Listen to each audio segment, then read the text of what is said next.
صحابی ساتھ کیوں نہیں گئے؟ جی پھر مکہ آ گئے تو مکہ مکرمہ بھی صحابہ کرام سے بھرا ہوا تھا، تو وہاں سے بھی کوئی ساتھ نہیں گیا۔ بڑے دعوے کرتے ہو کہ صحابہ کو اہل بیت سے بڑی محبت ہے، جی تو اگر محبت ہوتی تو ان کو تنہا کیوں جانے دیتے، ساتھ کیوں دیتے؟ یہ سوال جو ہے یہ ایک واقعی لاجیکل کوسچن ہے، اس کا جواب ہونا چاہیے۔ اس کا جواب یہ ہے، صحیح بات تو یہ ہے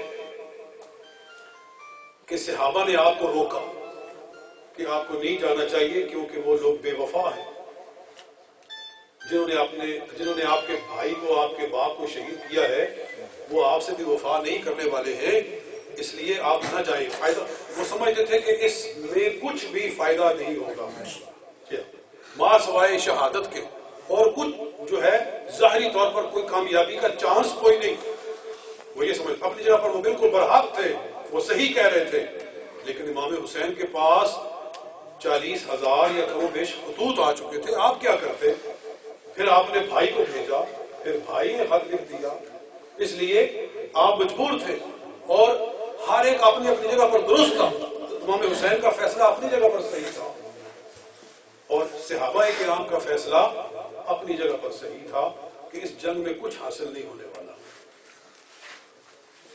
لیکن جہاں تک مسئلہ یہ ہے کہ ان کو ساتھ جانا چاہیے تھا کہ اکیلے کیوں جانے دیا ہے، اس کا جواب یہ ہے کہ صرف صحابہ پر کیوں اعتراض کرتے ہو؟ بہت سارے اہل بیت بھی نہیں گئے۔ جی محمد بن حنفیہ حضرت علی کے سگے بیٹے ہیں، جناب فاطمہ الزہرا سے نہیں، دوسری بیوی سے، محمد بن حنفیہ، اور سب سے بڑے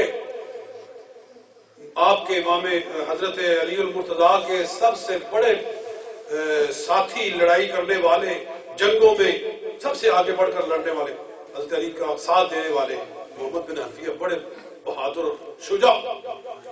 آپ حسن و حسین کو لڑائی پر نہیں بھیجتے تھے، بلکہ ان کو بھیجتے تھے۔ تو کسی نے پوچھا کہ اے علی، آپ حسن و حسین کو نہیں آگے کرتے، ان کو آگے کرتے ہیں، محمد بن حنفیہ کو ہمیشہ آگے رکھتے ہیں۔ تو آپ فرماتے تھے کہ حسن و حسین میری آنکھیں ہیں اور محمد میرے بازو ہیں۔ محمد بن حنفیہ یہ میرا بازو ہے، اور بازو سے آنکھوں کو بچایا جاتا ہے۔ تو جناب علی کا گویا باڈی گارڈ، حضرت علی المرتضیٰ شیر خدا کا انتہائی ان کا قریبی اور ان کا دست شمشیر زن جناب محمد بن حنفیہ، وہ اس وقت مدینہ شریف میں موجود تھے جب امام حسین مدینہ شریف سے نکلے ہیں، وہ کیوں نہیں ساتھ گئے؟ یہ شیعہ لوگوں سے پوچھا جا سکتا ہے کہ صحابہ پر ہی صرف اعتراض کرتے ہو؟ محمد بن حنفیہ حضرت علی کا سگا بیٹا، جو کہ ہر موقع پر جناب مولا علی کے آگے ہوتا تھا لڑائی کرنے والا، وہ کیوں نہیں ساتھ گیا؟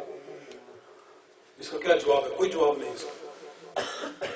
اور پھر جب مکہ میں آ گئے تو مکہ میں حضرت سیدہ زینب رضی اللہ تعالی عنہا جو کربلا میں ساتھ گئی ہے، اور ان کے دو بیٹے اون و محمد کربلا میں شہید ہوئے ہیں، ان کے شوہر جناب عبداللہ بن جعفر رضی اللہ تعالیٰ عنہ، سیدہ زینب کے شوہر مکہ میں موجود ہے، وہ بھی گئے ساتھ میں۔ تو سوال یہ ہے کہ وہ کیوں نہیں گئے؟ جی یہ میرے پاس موجود ہے، یہی ارشاد شیخ مفید، اس کے صفحہ نمبر 416 کے اوپر ہے۔ وَأَلْحَقَهُ عَبْدُ اللَّهِ بْنُ جَعْفَرٍ بِإِبْنَيْهِ عَوْنٍ وَمُحَمَّدٍ، عبداللہ بن جعفر نے اپنے دو بیٹے اون و محمد کو پیچھے بھیجا۔ وَكَتَبَ عَلَىٰ أَيْدِيهِمَا إِلَيْهِ كِتَابًا، اور انہوں نے خط بھیجا امام حسین کو، پیچھے اپنے بچے بعد میں بھیجے، اور ان کو خط دے کر بھیجا امام حسین کو، اور کہا اما بعد فإني أسألك بالله، میں تجھے اللہ کے نام پر سوال کرتا ہوں۔ یہ کون کہہ رہے ہیں؟ عبداللہ بن جعفر۔ یہ کون ہے؟ حضرت زینب کے شوہر ہیں اور حضرت جعفر طیار کے بیٹے ہیں، سگے بھتیجے ہیں جناب مولا علی شیر خدا کے، اور چچا صاحب بھائی ہیں امام حسین کے رضی اللہ تعالی عنہ۔ بیٹوں کو بھیجا اور ان کو خط دے کر بھیجا، اور حضرت امام حسین سے کہا کہ اسألک باللہ، میں اللہ کے نام پر آپ سے سوال کرتا ہوں کہ لما انصرفت حین تنظر فی کتابی، میری اس کتاب کو، میری اس تحریر کو پڑھ کر فوراً واپس آ جاؤ، نہ جاؤ۔ وانی مشفق علیک من الوجہ الذی توجہت لہ، جس طرف آپ جا رہے ہیں مجھے اس میں آپ کے لیے کوئی ظاہری طور پر بچت نظر نہیں آ رہی ہے۔ ان یکون فیہ ہلاکک و استئصال اہل بیتک، اس رستے میں آپ کے سارے اہل بیت شہید ہو جائیں گے، آپ شہید ہو جائیں گے، واپس آ جائیں۔ تو عبداللہ بن جعفر یہ اہل بیت ہیں کہ نہیں؟ جی، یہ امام حسین کے کیا لگتے ہیں؟ چچا صاحب بھائی ہیں، مولا علی شیر خدا کے بھتیجے ہیں، سیدہ زینب کے شوہر ہیں، ان کے 2 بیٹے کربلا میں شہید ہوئے ہیں، مگر یہ نہیں گئے۔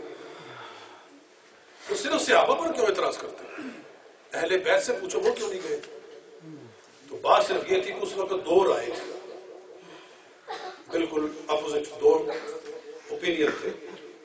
ایک تھا کہ جانا چاہیے اور دوسرا تھا کہ نہیں جانا چاہیے۔ تو بعضوں نے جانے والی رائے پر عمل کیا، بعضوں نے نہ جانے والی رائے پر۔ دونوں اپنی اپنی جگہ پر ٹھیک تھے، لہذا کسی پر اعتراض نہیں کرنا چاہیے، نہ جانے والوں پر اور نہ ہی نہ جانے والوں پر۔ جی دوسرا وہ جو لڑنے کے لیے تو گئے ہی نہیں تھے، لڑنے کے لیے تو گئے ہی نہیں تھے نا آپ، کیونکہ آپ کو تو انہوں نے دعوت دی تھی، اس دعوت پر جا رہے تھے۔ ہاں بالکل، بات تو کلیئر ہے کہ انہوں نے تو بلایا تھا کہ ہم 60,000 آدمی اس بات پر تیار ہیں کہ اگر ہم بے وفائی کریں تو ہماری بیویوں کو طلاق ہو، اس طرح کی وہ باتیں کر رہے تھے، تو لہٰذا ایسا مسئلہ ہی نہیں ہے۔ ان سب کی تو ہوگی نا طلاق، پھر جی ان سب کی طلاق تو ہوگی نا۔ بالکل طلاق ہوگی کہ ایک آدمی اگر کہتا ہے کہ ایسا کام ہو گیا، اگر تو اپنے گھر سے باہر نکلی تجھ کو طلاق نکلے گی، طلاق تو ہو۔ اچھا، حضرت فاطمہ تو جو کہنے جڑے وہ بولنا بچہ گراتا گیا تھے حضرت عمر فاروق سے۔ اچھا اچھا، ہاں یہ شیعہ لوگ یہ بھی کہتے ہیں نعوذ باللہ من ذالک کہ حضرت عمر فاروق نے نعوذ باللہ من ذالک دروازہ گرایا حضرت فاطمہ پر۔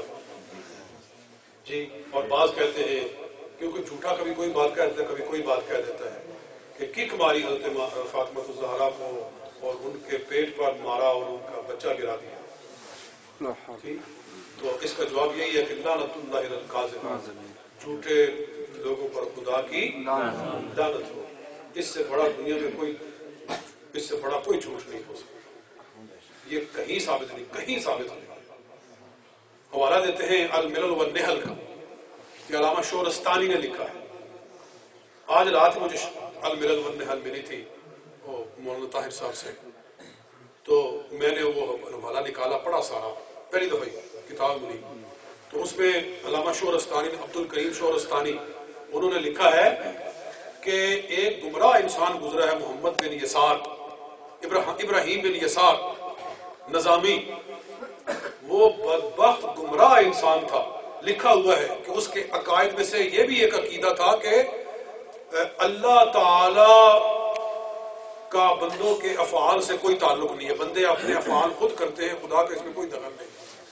اس طرح کا گمراہ آدمی، پھر وہ اس کا میل ہو گیا شیعوں کی طرف، اور پھر وہ صحابہ کرام پر تبرئے کرنے لگا، اور اس آدمی نے سب سے پہلے یہ بات کہی کہ حضرت عمر نے دروازہ گرا کر جناب فاطمہ الزہرا کے پیٹ پر ان کا بچہ گرا دیا تھا۔ یہ بات سب سے پہلے ابراہیم بن یسار نظامی نے کہی تھی، وہ فرما رہے ہیں۔ علامہ شورستانی اپنی بات نہیں کر رہے ہیں، کہتے ہیں کہ ایک گمراہ انسان گزرا ہے جی، اور کہتے ہیں کہ صحابہ پر تبرئے کرنے لگا۔